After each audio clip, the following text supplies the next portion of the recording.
Hello, everyone, and welcome to the finals of the StarCityGames.com Season 1 Invitational conclusion to Season 1 of the 2018 SCG Tour, brought to you by the wonderful people over at Ultimate Guard and Twitch. Aaron Barich, Zach Elsik, great sportsmanship as they will shake hands. Aaron Barich, number 2 overall seed, will be on the play. He has a Glistener Elf, and this game could be over very quickly, Todd Anderson. This is the matchup where Glistener Elf will shine. Even though Glistener Elf doesn't have any form of evasion, there aren't blockers from the Ironworks combo side. He has 6 total creatures, 2 copies of Mirror Retriever, 4 copies of Scrap Trawler. That's not enough. And Aaron Barich has a window here to just kill on turn 2. But I think it's more realistic that he'll win on turn 3 as long as Elsik doesn't have a Mirror Retriever. I'm inclined to agree, as there's a copy of Noble Hierarch. And the follow-up here for Barich will be, it looks like an Inkmoth Nexus, an attack for 2 Exalted, 8 to go for the Infect players. Elsik will pick up 2 poison counters. We will go back over to Zach, who's just got that basic forest. He will draw a card. Again, Elsik's deck is capable of going off on the 3rd turn of the game. It is unlikely. It is definitely a turn 4 combo deck with some resiliency. But the difficult thing here for Zach, because I think he might be playing an Ichor Wellspring, and you can see the problem if he does, Todd.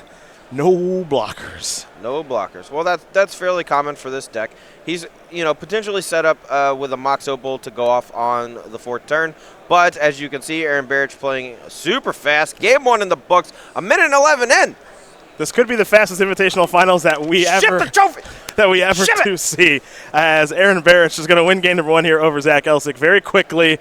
In fact, not messing around over Ironworks combos. Elsik did basically nothing. We'll take a short break. We'll get ready for game 2. Might be as quick as the first. Don't go anywhere.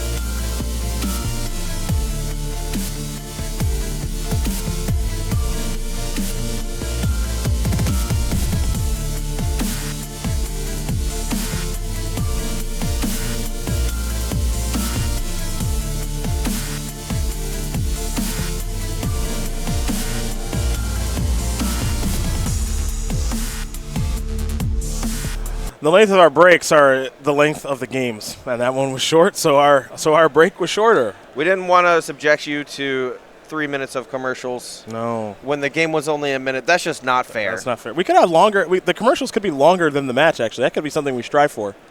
I think that would make everyone at home really happy. What do you think? They're already pretty upset in general. What do you think? Just Twitch chat, if you just log in, it's just... Yeah, well, never know. Never do know. I do my best to get in there and click the timeout every now and then on people getting a little too rowdy. This is fun. I just got a tweet from Lan Ho. It says he is driving with Meddling Mage, which is, of course, Chris Pakula. And listening to your analysis of the Invitational Finals, Chris asked, they're making Barich versus Elsik sound like Warriors versus Cavs, which is pretty accurate. It's pretty one-sided. Look, I'm not going to say it's that, because I watched all 4 games of the finals. Oh, yeah? I think that games 1 and 3 were very winnable. A mistake on one side from J.R. Smith in game 1. Mistake? What are you talking about? And then game 3 was very close, down to the wire. It slipped away a little bit at the end. I believe they lost by 6. Yeah, not a ton. But a few things, go their way. A few more made 3-pointers in the clutch spots. It could have been 2-1 Cavs to start the series. So are you saying the matchup for Elsik is worse than Warriors versus Cavs? Absolutely. Yeah, I think you might be right. As here's a Noble Hierarch for Aaron. Elsik starts things off with an Inventor's Fair and a Terrarian. For Barich, a Breeding Pool, and the Noble Hierarch. So Barich will have to set up a turn 3 kill here. But again, Elsik's deck can go off pretty quick, so he'll play a Chromatic Star, followed up with a Mox Opal. Mox Opal is how he can enable a 3rd turn kill, Todd. Oh, that and Mind Stone. But the 3rd turn kills from the Ironworks combo are pretty rare. I think it's more consistently a turn 4 Goldfish. But you have a lot of ways to dig for your combo pieces, so your deck is very consistent. You have a lot of artifacts that sacrifice to draw cards, so you get to find these Scrap Trawlers and the Korokon Ironworks pretty quickly, even alongside things like Inventor's Fair to dig it out. Elsik will bust a Terrarian. That'll get him 2 green mana, and of course draw him a card. Now he'll take a look at 5 cards as he plays a copy of Ancient Stirrings. Stirrings will They yield him a Cart Clan Ironworks. So that's one half of the old combo. Green mana floating. See if Zach has anything else to do with that mana. And as long as he has a land to play that Karkland Ironworks next turn, which I think he does, there's a chance he goes off. I don't know the sequence of cards necessary because it is a nightmare to watch Ironworks combo off. Well, but it can happen. It can happen. Barich very quickly plays a Windswipe Teeth of Blighted Agent. He says go ahead, and passing with a lot of confidence because he knows I can't really do anything, and he also knows, Zach, you have to kill me this turn because you really have no interaction. So there is one potential card from Aaron Barich in the main deck that could put a kink in the Ironworks plan, and that is a one-of Spell Pierce. Okay. And Spell Pierce could be the card that just ends the game on the spot, countering the Ironworks, and then untapping and playing a few pump spells for the win. On top of that, a Timely Dismember on something like Scrap Trawler, which is also a one-of, could also gunk up the works. Another Mox Opal after Elsik does float a green. Now he'll tap for 4 mana. He's going to play Karkland Ironworks. Does Aaron Barich have that Spell Pierce? It looks like the answer is no. So F6. That's correct. Elsik off to the races. He'll start by sacrificing Chromatic Star, get himself 2 colorless mana, and he will draw a card from the trigger.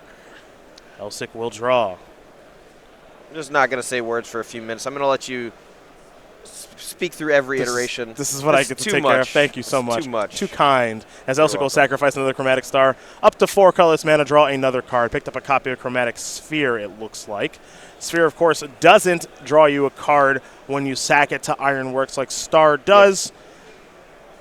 Yep. But it's still very good. You get to filter mana through it. Getting a green mana is often important for things like Ancient Stirrings. A Mirror Retriever going to come down. Elsik will sacrifice that, which will allow him to return an artifact from the graveyard to his hand. It'll be Chromatic Star. Down to 3 colorless, Elsik will go. Let's go up to 5 and draw another card is what Zach will do. Looks like he picked up a copy of Aether Hub. Ooh, I believe that is an Engineered Explosives somewhere lying in there. And that is one of the cards that Zach Elsik can use alongside things like Chromatic Sphere and Terrarion to put a few counters on it and then pop the explosives to take care of the creatures. Whether or not he can produce 4 total mana, 2 of which are colored this turn, is another matter entirely. Yeah, it appears he's going to have some difficulty doing that. The couple of cards that he did draw were 2 hubs of the Ether variety. We're dead. We're dead. What is We're this? dead. We're dead. We're dead. I'm We're sorry, dead. what You're is dead. this? You're dead. You're dead. You're dead. You're dead. You're dead. You're dead. You're dead. Game is over. You're dead. Oh, it's not even hard. Aaron's not wasting any time. You're dead. You're dead. You're dead. It's not even hard. Aaron Barich going to win game number 2. This feels a lot like watching the Vintage Championships yesterday, where someone would cast Paradoxical Outcome and draw 15 cards or whatever, and then just lose to mopey 3-mana artifact creatures. Yeah, well, Aaron Barich is cleaning up a little faster than Andy did yesterday. I will say that, as he is up 2-0 with Infect over Ironworks combo. Elsik will be on the play. We'll check out his sideboard and see if he can steal at least 1 game in the finals. Just a bit.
We are back and getting ready to watch game number 3 between Aaron Barich and Zach Elsik. It's Infect and Ironworks combo.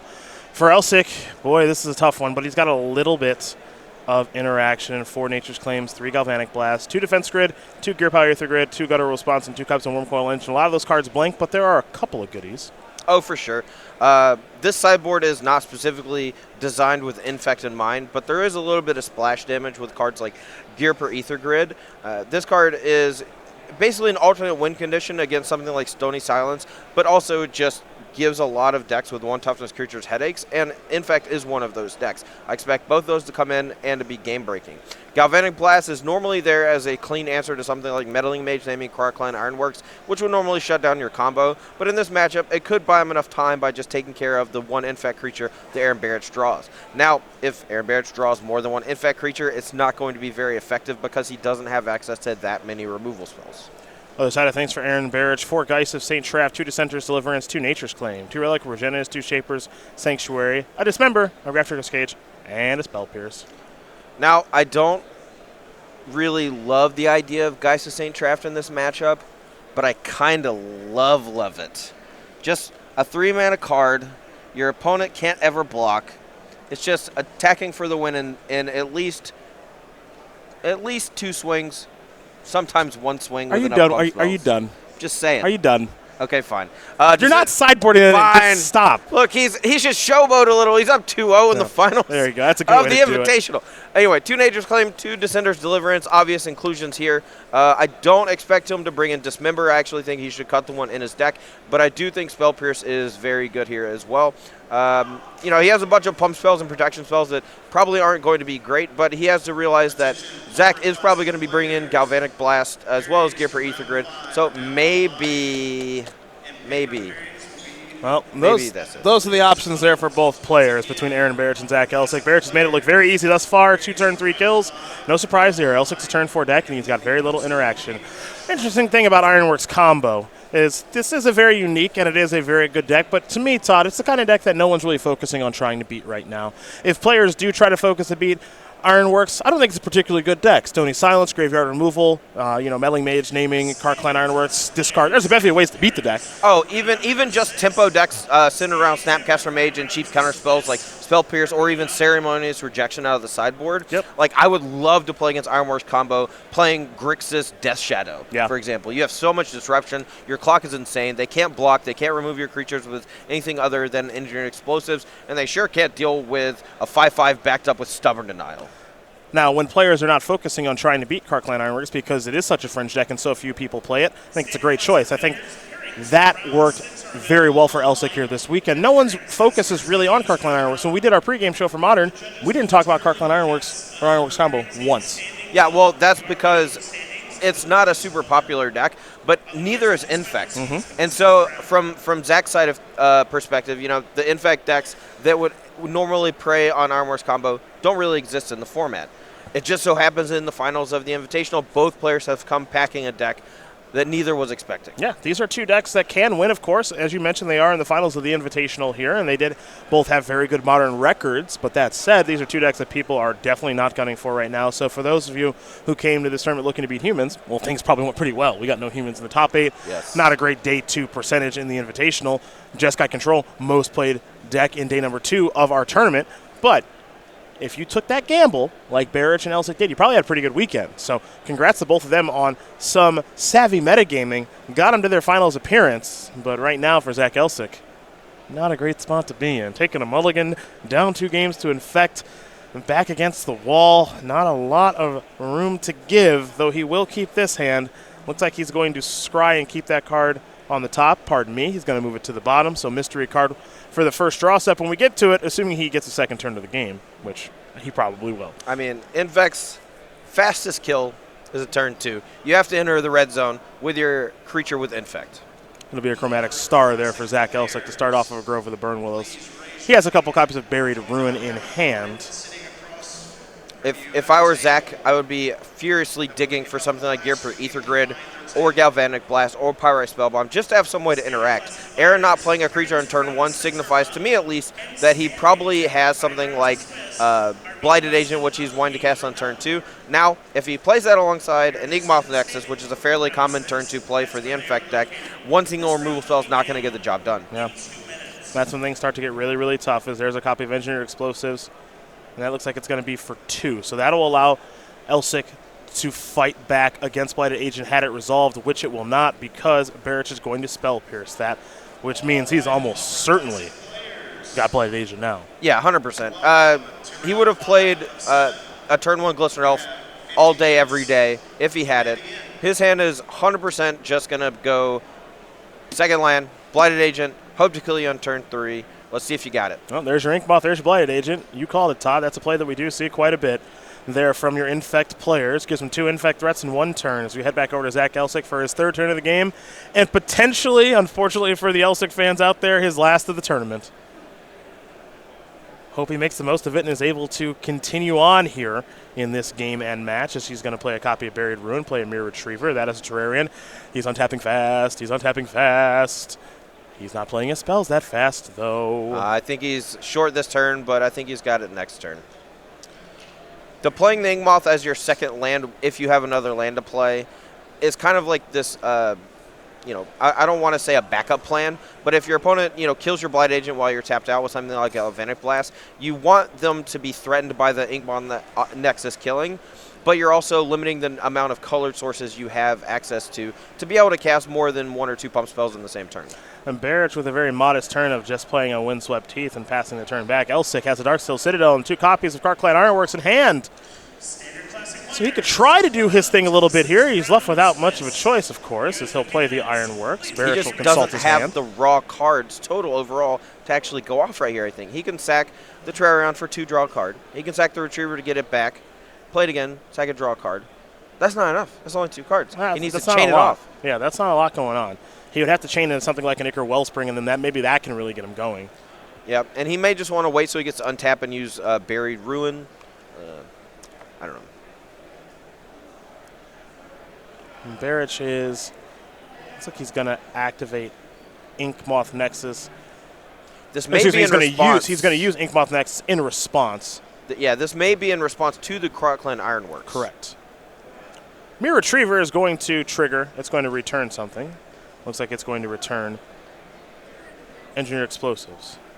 Looks like this is going to be on the stack. The target will be Engineer Explosives, so perhaps Barich has even more that he'd like to do.